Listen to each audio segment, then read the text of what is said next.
If you've ever used sleep as an appetizer, yeah, appetizer, you already know the difference. Because when you're broke, oh, you've got cheat codes. I'm talking elite level survival tactics.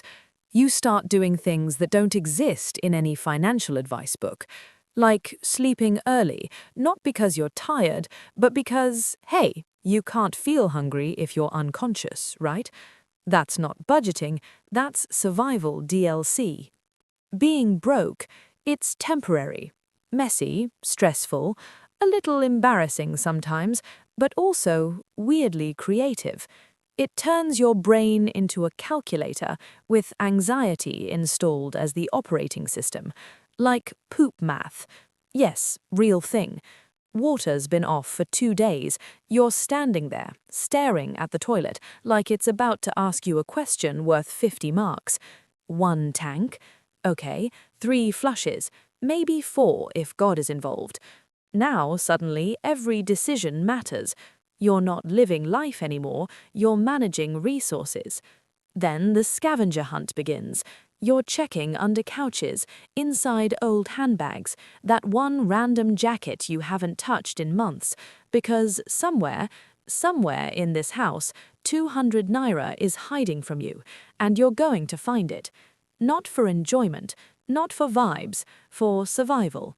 You'll cook whatever you find in a pan that should have retired during the last administration, scraping it like, listen, we move.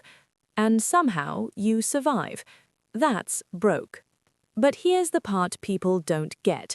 Being broke isn't just, I don't have money today. No, being broke really means this.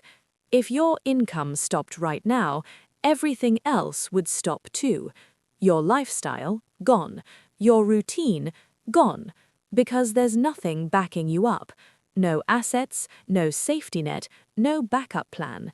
Just vibes and a salary. And once that salary disappears, everything goes with it. Now, poor is different. Poor is not a moment, poor is a system. Like the boots theory.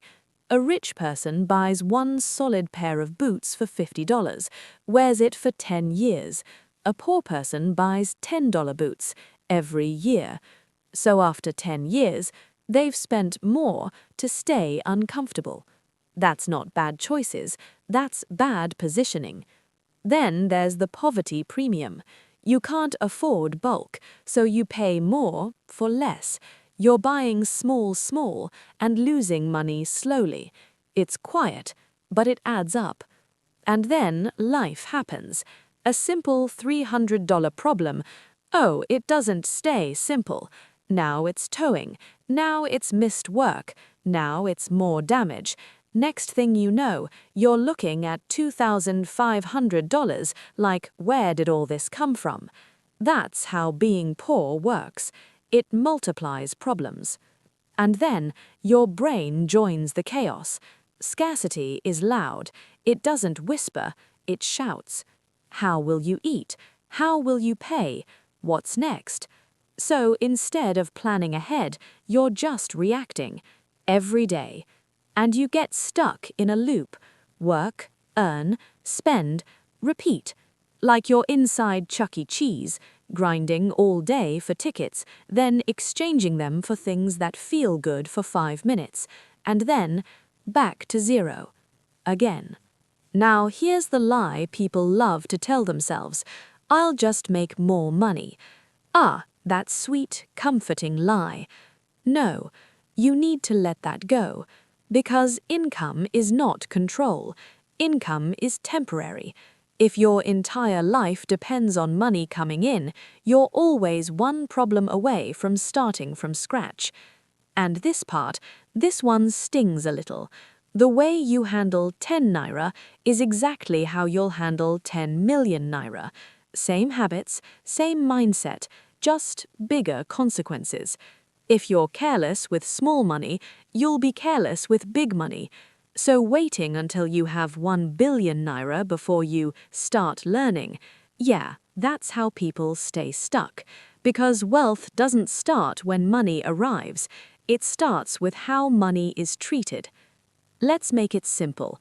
Wealth is not about how much you earn, it's about how much you keep, and even more importantly, what you turn that money into. Broke mindset says, let me earn more. Wealth mindset says, let me keep more and multiply it. Because money you spend, gone, finished. But money you turn into assets, that money comes back, again and again and again. That's the game.